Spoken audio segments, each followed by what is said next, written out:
Bismillahirrahmanirrahim. Riwayat hidup Imam Al-Ghazali rahimahullahu ta'ala.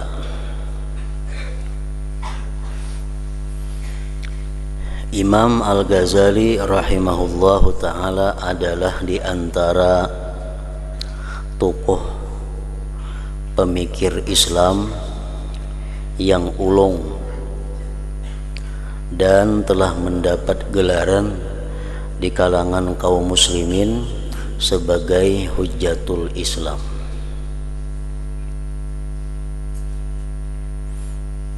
Dan beliau disepakati oleh para ulama bahwa orang yang paling berjasa di dalam mengembangkan syiar Islam pada abad yang kelima, sehingga beliau disebut mujaddid, orang yang membaharui Islam pada abad kelima tersebut. Beliau bukan hanya terkenal di kalangan kaum muslimin, bahkan Al-Imamul Ghazali juga dikenal di kalangan orang-orang yang bukan beragama Islam. Ilmu beliau sangat luas.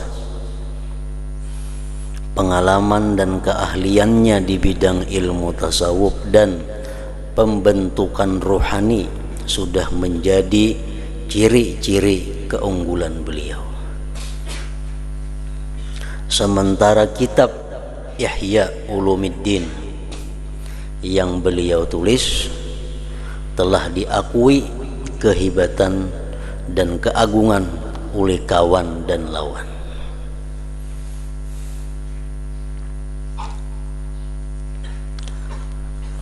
Nama beliau yang sebenarnya ialah Muhammad bin Muhammad Abu Hamid Al-Ghazali At-Tusi. Jadi Imam Ghazali ngaran sidin Muhammad, Abah sidin Muhammad jua, Kai sidin Muhammad jua. Sidin ada punya anak ngarannya Hamid, lalu sidin dikiau orang, dipanggil orang Abu Hamid, abahnya Hamid.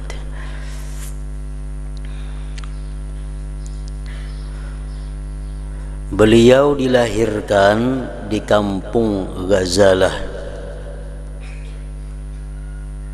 di kawasan Tus.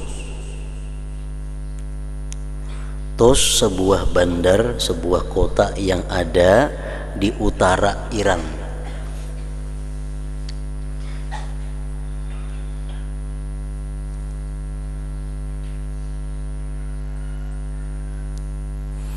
Beliau dilahirkan dari keluarga yang miskin, tetapi sangat kuat beragama.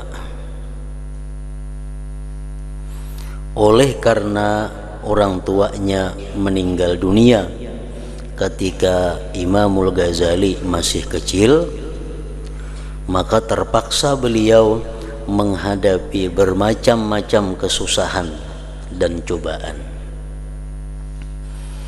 Namun kesusahan dan getir pahit yang beliau alami di dalam usaha mencari ilmu di waktu kecil ini sangat banyak memberikan pengalaman kepada kehidupan beliau di masa tua.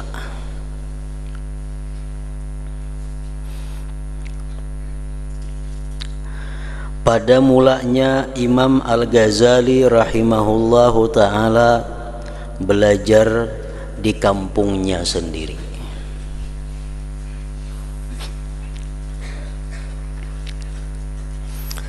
Maka pada tahun 488 Hijriah beliau pergi meninggalkan Baghdad dan meninggalkan segala kekayaan, pangkat dan penghormatan. Untuk seterusnya beliau melazimi diri mempelajari ilmu tasawuf dan penyucian jiwa. Jadi Imam Ghazali ini sebelum beliau dikenal sebagai seorang ahli tasawuf, beliau dulunya dikenal sebagai orang yang ahli di dalam bidang ilmu fikih, sehingga banyak beliau mengarang kitab-kitab fikih. Dan beliau juga dikenal dulunya sebagai ulama yang ahli di dalam bidang ilmu tauhid, dan beliau juga ahli di dalam bidang ilmu falsafah, dan bermacam-macam ilmu dikuasai oleh Imam Ghazali, sehingga beliau menjadi seorang ulama yang besar, ulama yang sangat dihormati dan berpengaruh. Nah, kemudian beliau ingin untuk membersihkan diri, ingin untuk mensucikan jiwa beliau, sehingga beliau mendalami ilmu tasawuf. Dengan itu otomatis pangkat dan penghormatan Sidin tinggalkan. Untuk seterusnya beliau melazimkan diri mempelajari ilmu tasawuf dan penyucian jiwa. Beliau pada mulanya pergi ke Dimsyik negeri Syam, Syria atau Suriah, dan beruzlah di sana, mengasingkan diri di sana lebih kurang 2 tahun. Kemudian pergi menunaikan ibadah haji ke Makkah Al-Mukarramah dan ziarah Al-Madinah Munawwarah dan Bandar Kudus Palestina, Baitul Maqdis. Kemudian beliau kembali ke Syria dan beliau suka beruzlah di Masjid Dimsyik Al-Jami' Al-Amawi, dan di sanalah beliau mulai mengarang kitab, beliau yang masyhur itu, yaitu Ihya Ulumuddin.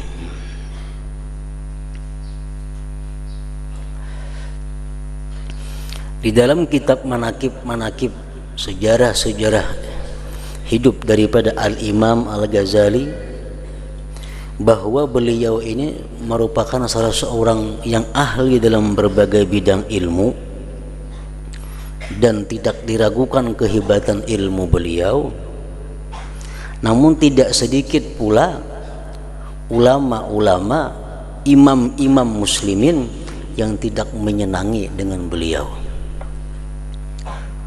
Dan itu adalah sesuatu hal yang biasa, karena beliau pun bagaimanapun hebatnya Imam Al-Ghazali, tetap beliau merupakan seorang manusia yang tidak terlepas daripada kesalahan dan kehilapan, karena beliau bukan seorang nabi, bukan seorang rasul yang pasti suci daripada dosa, suci daripada kesalahan.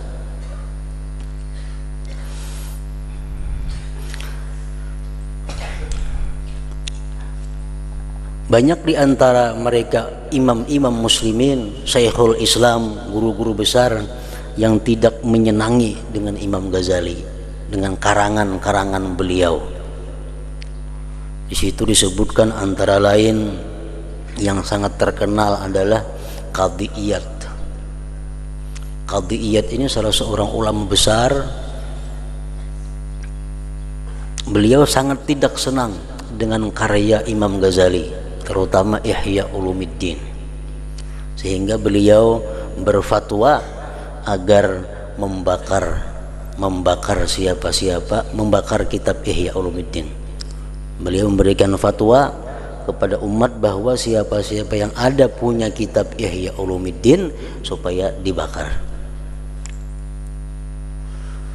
Tercatat lagi dalam sejarah bahwa yang sangat anti dengan Imam Ghazali itu ada juga ulama besar, Syekhul Muslimin juga, Ibnu Abdillah Al-Maziri. Ada lagi disebut Ibnul Qayyim Al-Jauziyah. Itu tokoh-tokoh ulama yang mana mereka itu tidak sepaham, tidak sependapat dengan apa yang diutarakan, difatwakan oleh Imam Al-Ghazali rahimahullah ta'ala. Dan itu adalah merupakan hal yang biasa di dalam Islam ini.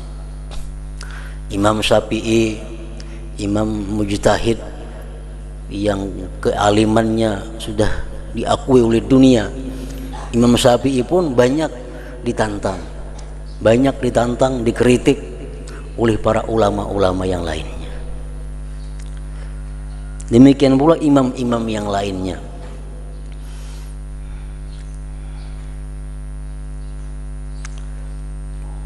Jadi hampir boleh dikatakan bahwa tidak ada ulama di dalam dunia ini yang sehebat apapun ulama itu yang tidak ada mempunyai lawan atau orang-orang yang anti kepada mereka itu. Pasti ada orang yang tidak sesuai, yang tidak sepaham dengan pendapat yang mereka utarakan itu. Termasuk Al-Imam Ghazali rahimahullah ini.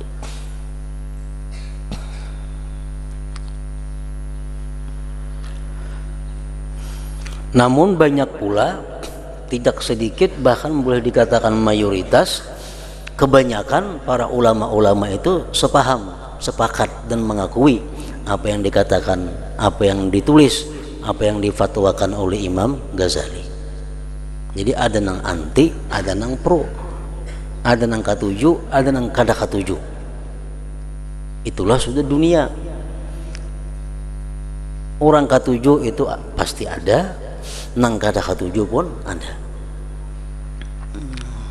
Di antara ulama-ulama aulia-aulia yang sangat senang, yang sangat sepaham dengan Imam Ghazali, di antaranya adalah Syekh Abdul Hasan Asy-Syadzili.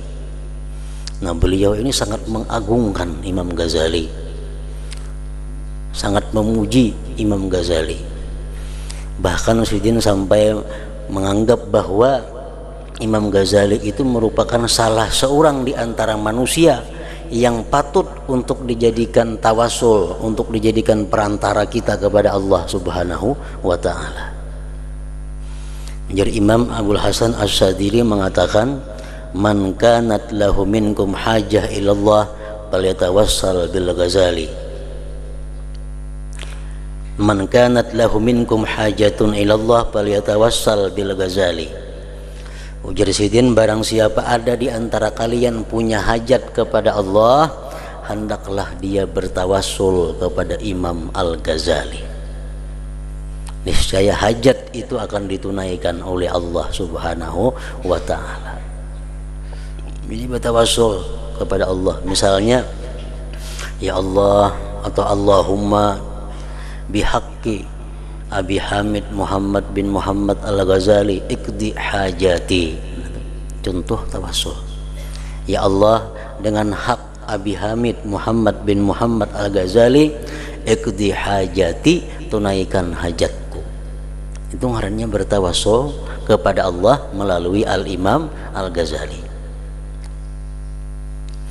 Ada lagi ulama yang sangat senang, yang memuji Al-Imam Al-Ghazali. Di antaranya adalah Al-Qutub Al-Yaman Ismail bin Muhammad Al-Hadrami. Beliau berkata, ujar Sidin, Sayyiduna Muhammad ibni Abdillah sallallahu alaihi wasallam Sayyidul Mursalin. Nabi Muhammad bin Abdillah itu merupakan penghulunya para rasul.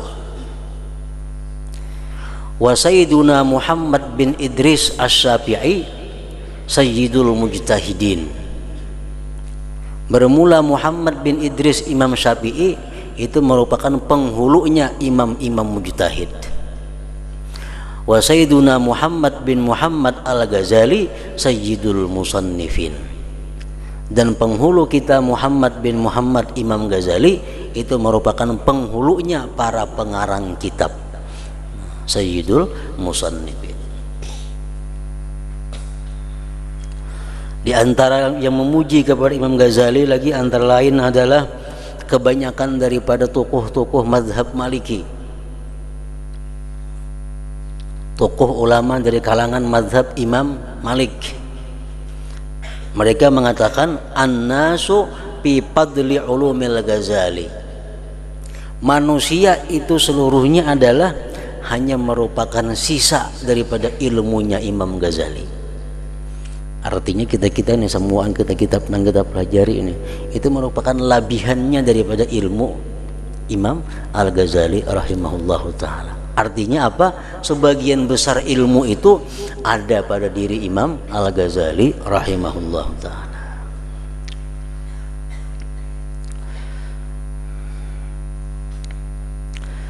Nah, setelah itu Imamul Ghazali rahimahullahu ta'ala pulang ke kampung asalnya, Tus. Saya sudah sering mengembara ke Baghdad, ke Irak, naik haji ke Makkah, Madinah, ke Palestina, ke Syria tadi. Setelah itu Imam Ghazali rahimahullahu ta'ala pulang ke kampung asalnya, yaitu kampung Tus tadi, dan tinggal di sana lebih kurang 6 tahun. Kemudian pada tahun 499 Hijriah beliau diminta oleh Fakhrul Malik, anak Nizamul Malik, supaya beliau dapat mengajar di madrasah Nizamiyah yang ada di Naisabur. Naisabur itu wilayah yang luas, termasuk Iran juga, masih dalam wilayah Iran. Oleh karena Imam Ghazali rahimahullahu ta'ala memandang bahwa beliau bukan hanya diciptakan untuk membimbing dirinya sendiri, tetapi juga untuk membimbing orang ramai, maka beliau bersedia memenuhi panggilan Fakhrul Malik untuk mengajar di madrasah Nizamiyah Naisabur. Berangkat pulang Sidin ke Naisabur dan ikut bergabung untuk mengajar ilmu di madrasah Nizamiyah Naisabur. Dan pada tahun 500 Hijriah telah terjadi pembunuhan terhadap Fakhrul Malik dan terjadi kekacauan di dalam negeri. Maka Imamul Ghazali rahimahullahu ta'ala memilih untuk pulang ke kampung asalnya di Tus. Lalu beliau mengasaskan, membangun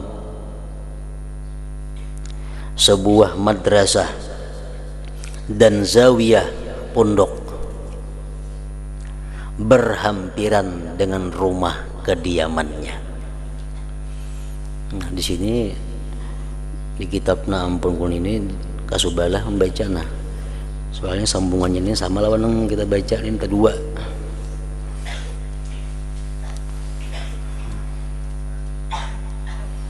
Mungkin di pondok sendiri sebelahnya ini tuh, ini sini sendiri juga tadi. Nah, ini sambungannya di sebelah sini.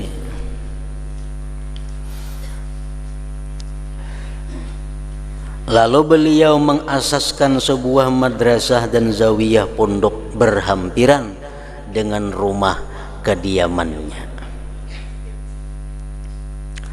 Maka sejak saat itu beliau Al-Imamul Ghazali hanya mengajar di situ dan menghabiskan umurnya dengan mengajar, mengarang dan mendidik murid-murid yang datang mengaji di madrasahnya, sehingga beliau dipanggil ke hadirat Allah Ta'ala pada tahun 505 Hijriah dan jenazahnya dikuburkan di Tabaran, Tus.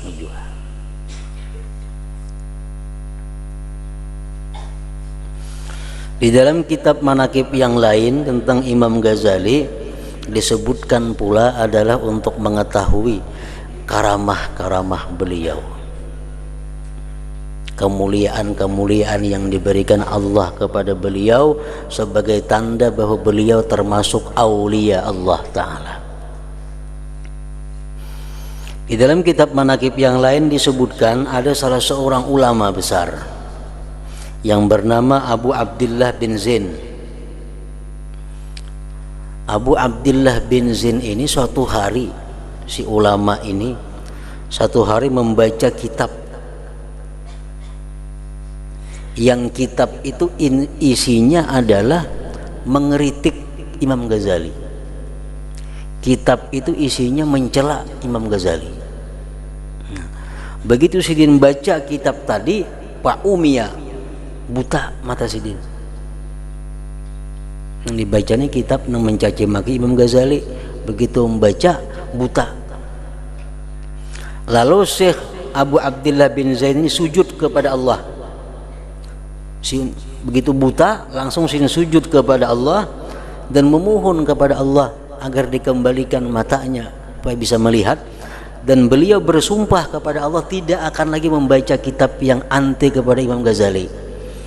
Akhirnya faraddallahu alaihi basarahu, Allah kembalikan kepadanya penglihatannya tadi.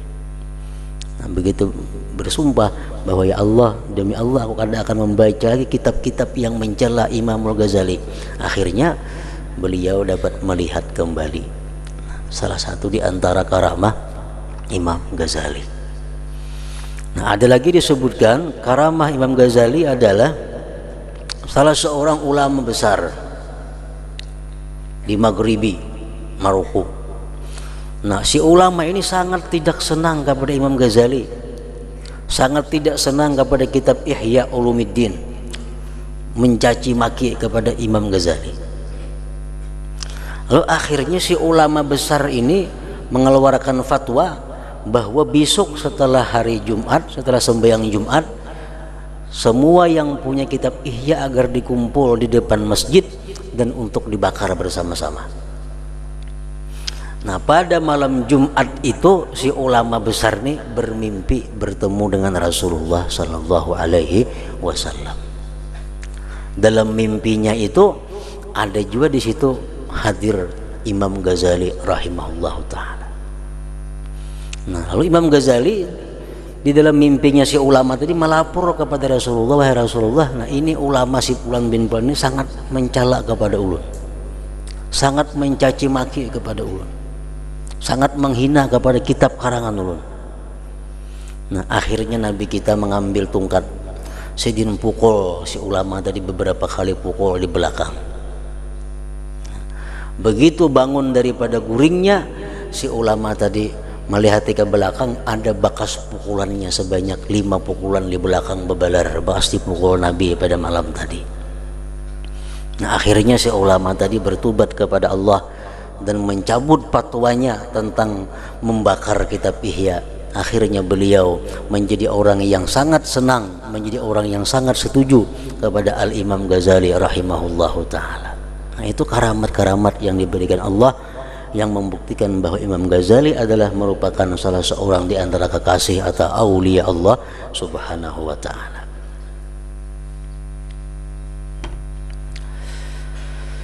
Dan tidak lengkap kita mengetahui atau membaca sejarah hidup Imam Al-Ghazali rahimahullah kalau kita tidak mengetahui atau tidak mendengari tentang kalam-kalam Imam Ghazali yang dianggap oleh para ulama sebagai yang luar biasa.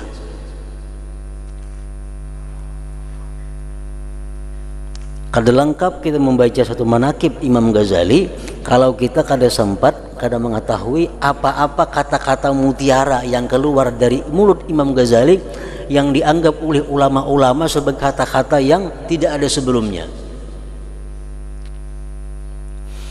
Nah, seperti perkataan Al-Imam Ghazali rahimahullah.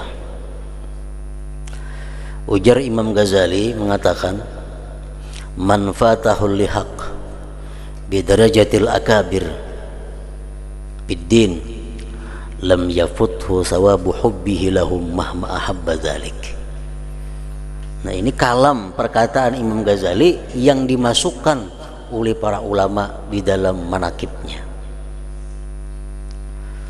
Man fatahul lihaq bidarajatil akabir biddin lam yafuthu sawabu hubbihi lahum mahma ahabba dhalik. Artinya barang siapa keluputan akan dia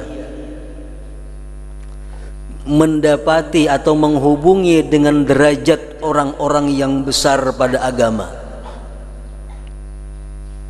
Imam Ghazali, kalau kita sampai ke derajat sidin, ada akan bisa sampai ke derajat sidin.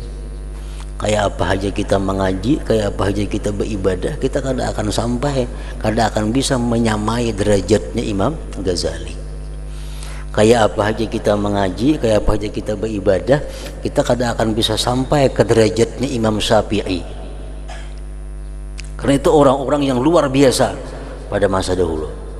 Nah, kalau kita merasa bahwa kita kadang akan bisa sama ke derajat mereka, kalau kita merasa kadang akan bisa sampai kepada kedudukan mereka, lam yaputhu sawabu hubbihi lahum, kita kadang keluputan pahala untuk mencintai mereka itu.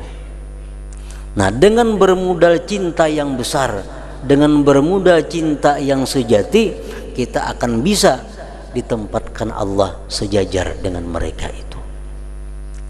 Inilah anugerah Allah Subhanahu wa ta'ala memberikan mahabbah di dalam hati manusia itu. Dengan modal mahabbah, dengan modal kecintaan kita kepada orang-orang yang mulia, dengan modal kesenangan kita, kerinduan kita kepada orang-orang yang agung di sisi Allah, kita akan bisa dapat derajat mereka di sisi Allah Subhanahu wa ta'ala. Al-mar'u ma'aman ahab yaumal qiyamah. Manusia itu nantinya beserta orang-orang yang dia cintai di akhirat. Kita kadang akan bisa sampai ke derajatnya Rasulullah sallallahu alaihi wasallam. Bagaimanapun kita sungguhnya beribadah, sungguhnya kita menuntut ilmu, pasti kadang akan sampai ke derajatnya Rasulullah. Tapi dengan kecintaan yang sangat besar di dalam hati kita kepada Rasulullah, dengan kecintaan yang penuh dari hati kita kepada Rasulullah, itu bisa akan mempertemukan kita dengan Rasulullah sallallahu alaihi wasallam pada hari akhirat nantinya. Nah, ini perkataan Imam Ghazali, man fatahul lihaq bidarajatil akabir biddin lam yafuthu sawabu hubbihi lahum mahma ahabba zalika.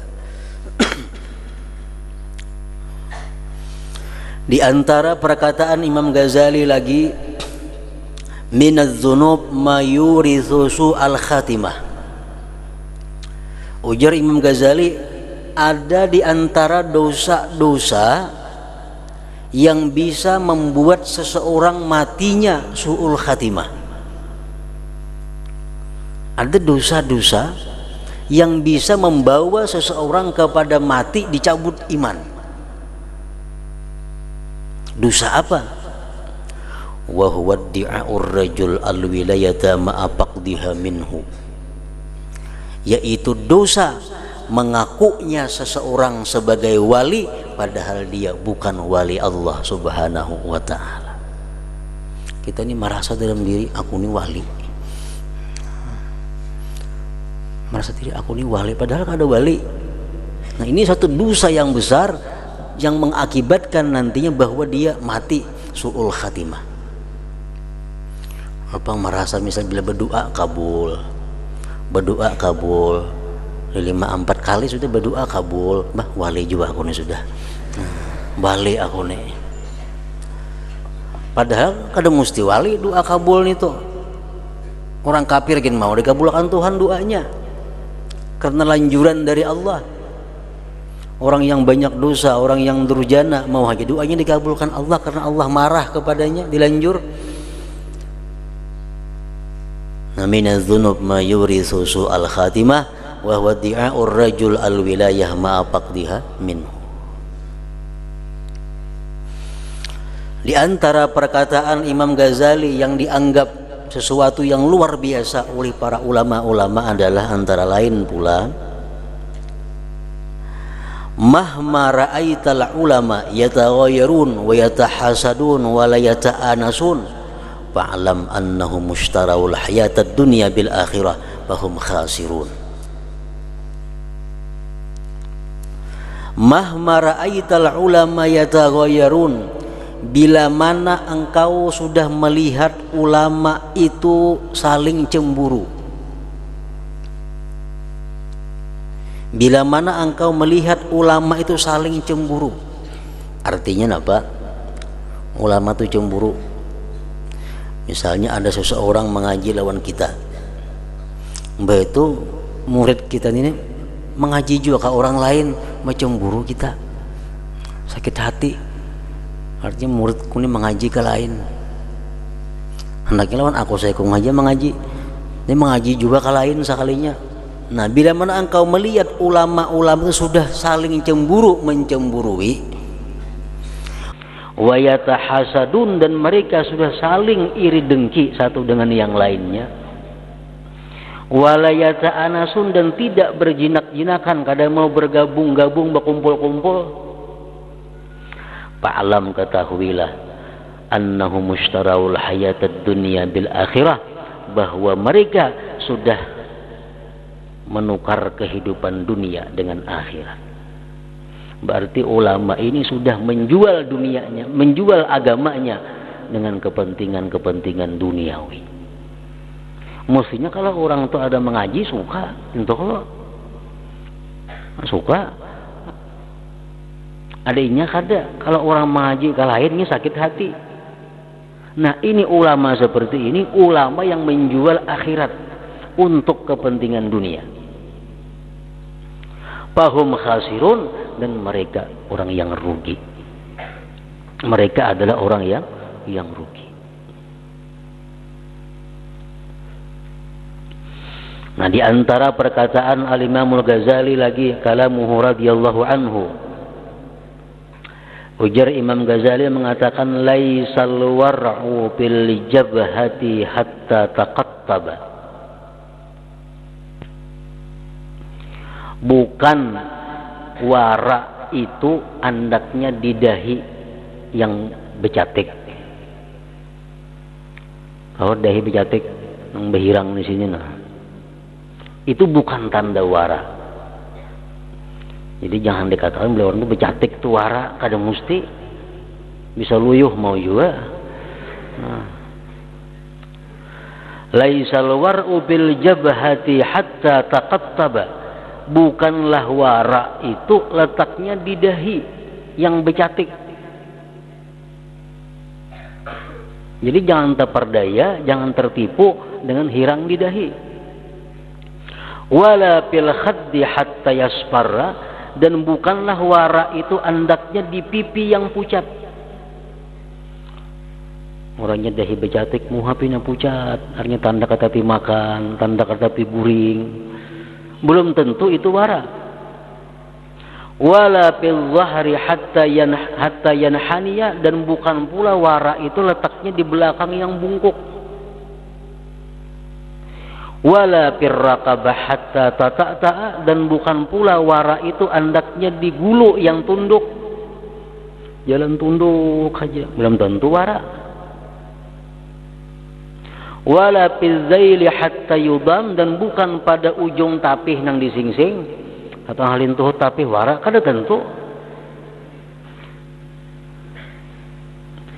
Innamal wara'u bil qulub, hanya saja wara itu letaknya di dalam hati seseorang. Nang tahu wara kadanya kita hanya Allah Subhanahu wa ta'ala. Yang tahu wara kadanya orang hanya Allah Subhanahu wa ta'ala. Kenapa? Karena wara itu fil qulub, andaknya di dalam hati, bukan di dahi, bukan di pakaian, bukan di cara berjalan, bukan cara tutur kata. Tapi wara itu andaknya fil qulub, di dalam hati. Jangan hendak menilai seseorang itu wara atau kada wara kalau kita belum tahu isi hati seseorang tersebut. Nilai diri kita, urus diri kita, ketahui yang penting diri kita wara atau kada. Urusan Allah Subhanahu wa ta'ala, urusan hati. Nah, itu antara lain perkataan-perkataan Imam Ghazali yang dimasukkan oleh para ulama sebagai karamah juga, sebagai keistimewaan, kemuliaan yang diberikan Allah kepada Al-Imam Al-Ghazali. Di antara karamah Imam Ghazali lagi disebutkan bahwa beliau semasa hidupnya itu telah mengarang sebanyak 51 judul kitab. Semasa hidup Imam Ghazali, umur sidin kurang lebih 55 tahun. Umur beliau kurang lebih 55 tahun, mengarang kitab 51 judul. Sejudul itu kada mesti sebiji, sejilid. Ada yang sejudul 4 jilid, ada yang satu judul 10 jilid, ada yang satu judul 2 jilid. Sehingga para ulama menghitung umur Imam Ghazali dengan kitab yang dikarang, dihitung oleh para ulama sejak lahir Imam Ghazali sampai Sidin wafat. Sidin mengarang kitab 4 lembar sehari. Dibagi umur Sidin tuh 55 tahun lawan jumlah lembaran karangan Sidin. Jadi sehari Sidin 4 lembar mengarang kitab. Ibarat dibagi umur, mulai Mbah keluar di parut Mama Sidin mengarang kitab 4 lembar sehari sampai Sidin meninggal dunia.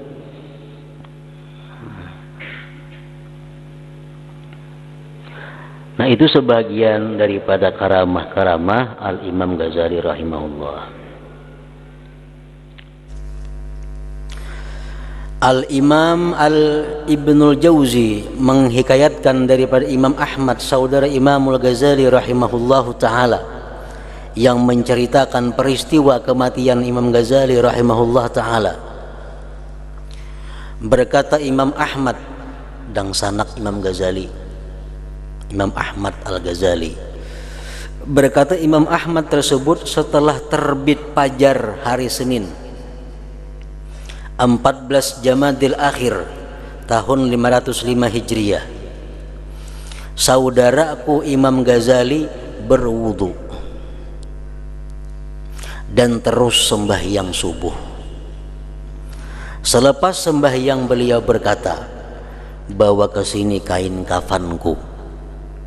Lalu beliau mengambil kain kafannya sambil beliau berkata, "Aku telah bersedia untuk datang memenuhi panggilanmu dengan penuh ketaatan dan kepatuhan."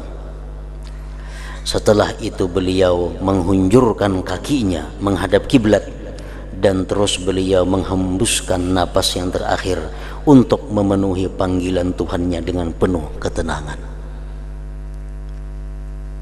Dalam riwayat yang lain, Imam Ghazali berpesan kepada khadam beliau. Jadi Imam Ghazali kepada khadamnya berpesan, "Kalau aku meninggal dunia, mayatku jangan hendak digarak-garak, jangan hendak dipindah-pindah, jangan hendak dimandii, jangan hendak disembahyangkan sebelum datang 3 orang yang tidak kalian kenal." Nah, jadi begitu wafat Imam Ghazali digenakannya dulu. Nah, akhirnya datang 3 orang. 3 orang yang katanya dikenal. 2 orang bertugas memandii. Nah, 1 orang bertugas jadi imam sembahyang jenazah itu. Nah, setelah selesai penguburan, 3 orang tersebut tadi hilang, karena kelihatannya kemana perginya. Nah, beberapa tahun kemudian ternyata diketahui siapa yang mengimami jenazah Imam Ghazali itu, siapa yang memandii itu. Ternyata imamnya itu adalah Syekh Abu Abdillah Muhammad bin Ishaq Asy-Sya'a. Ternyata imamnya adalah Asy-Syarif Syekh Abu Abdillah Muhammad bin Ishaq Amghar dari Maroko. Dari Maroko datang imamnya. Pada Maroko ke Irak itu saling jauhan. HP waktu itu kada ada lagi kabar berita, kada ada kabar HP, telepon kada ada. Nah, jadi datang. Adapun yang memandii itu adalah orangnya Abu Syuaib Ayyub bin Said lawan Abu Isa, orang dari Irak sana. Nah, itu berita tahu sudah beberapa tahun kemudian. 3 orang itulah yang bertugas, 2 memandii, 1 yang menjadi imam jenazahnya. Nah, setelah itu hanya orang kampung 4 mengganiinya, 4 membantu pelaksanaan jenazah Al-Imam Ghazali.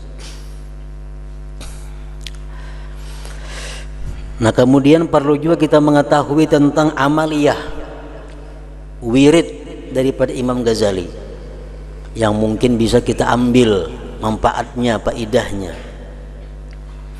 Imam Ghazali berkata, ujar Imam Ghazali, "Ma hasala li al-futuh wal barakah illa bihadhil aurat." Tidak hasil bagiku al-futuh, keterbukaan, keterbukaan ilmu, keterbukaan hati untuk beribadah, keterbukaan hati untuk beramal kebaikan, Tidak hasil itu dan barakah-barakah kecuali dengan ini wirid. Wirid amalan sidin inilah yang mengundang beliau dapat berkah. Wirid inilah yang mengundang beliau dibukakan Allah berbagai macam ilmu, dibukakan Allah berbagai macam hidayah. Nah, apa wiridnya? Yaumul Jumat, hari Jumat, membaca ya Allah 1000 kali. Kematanya paling 10 menit tuh.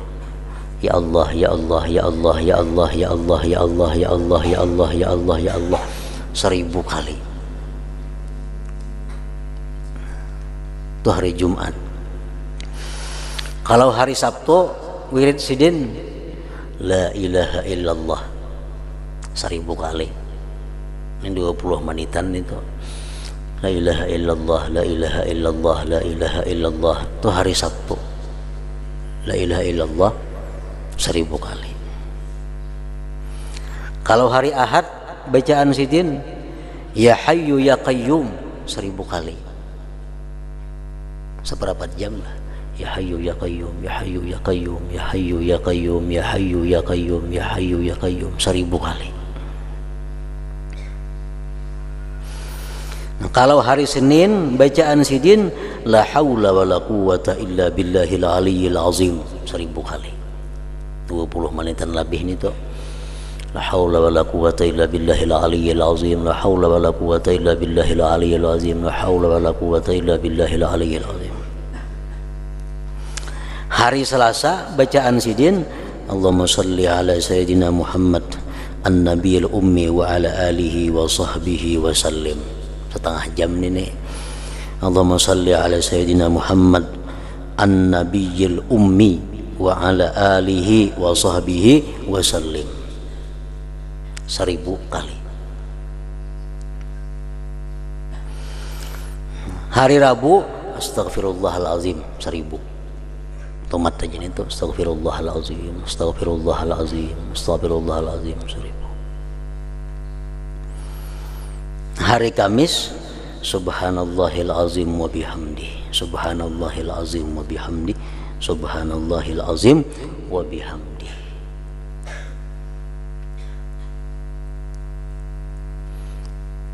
Nah, jadi wirid ini dahulunya aku masih kekanakan, dijajahkan oleh abahku untuk mengamalkan ini. Nah, dalam saat ini aku ijazahkan kepada kalian sebertaan. Hendak mengamalkan itu. Nah, kemudian lagi di antara amalan Imam Ghazali yang sidin selalu lazimi, selalu sidin baca adalah membaca sesudah sembahyang Jumat ya Ghaniyu, ya Hamid, ya Mubdi, ya Mu'id, ya Rahim, ya Wadud, aghnini bihalalika an haramik wa bita'atika an ma'siyatika bifadlika amman siwak. Berapa ada batasnya, berapa kali kah? Ujar sidin man zakarahu ba'da salatil jum'ah wa dawama alaihi aghnahu Allah an khalqihi wa razaqahu min haitsu la yahtasib. Orang yang selalu artinya tiap Jumat tuh mengamalkan itu, Allah kayakan dia daripada manusia dan Allah beri dia rezeki tanpa terduga-duga. Ya Ghaniyu, ya Hamid, ya Mubdi'u, ya Mu'id, ya Rahimu, ya Wadud, aghnini bihalalika an haramik wa bita'atika an ma'siyatika bi fadlika amman siwa. Nah, berapakah? 10 kah? 7 kah? 100 kah? Makin bagus lagi. Asal setiap imbah Jumat bacaan itu baca. Nah, pasti hidup kada akan berhajat kepada manusia dan Allah berikan dia rezeki tanpa disangka-sangka, tanpa dikira-kira. Nah, kemudian selanjutnya hanya kini kita baca permulaan atau mukaddimah daripada kitab Bidayatul Hidayah ini. Mudah-mudahan manaqib Imam Ghazali yang kita baca tadi dapat kita ambil manfaatnya dan dapat berkah dari Allah Subhanahu wa taala. Ila hadratin Nabi sallallahu alaihi wasallam. Al-Fatihah.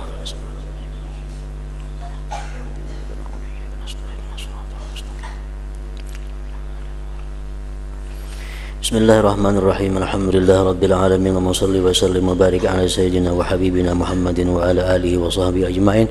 Allahumma ighfir lana dhunubana wa liwalidina warhamhum kama rabbawna shighara. Allahumma ighfir lana dhunubana wa liwalidina warhamhum kama rabbawna shighara. Allahumma ighfir lana dhunubana wa liwalidina wa li auladina wa li azwajina wa li masyayikhina wa li ahbabina wa liman ahsana ilayna wa liman ahabbana fik wa liman awsana bid-du'a wa li jami'il muslimin wal muslimat bi rahmatika ya arhamar rahimin. Allahumma anfa'na bima 'allamtana wa 'allimna ma yanfa'una wa zidna fahman wa ilman wa 'amalan wa hudan wa taufiqan bi rahmatika ya arhamar rahimin. Sallallahu alaihi wasallam Muhammadin wa alihi wa sahbihi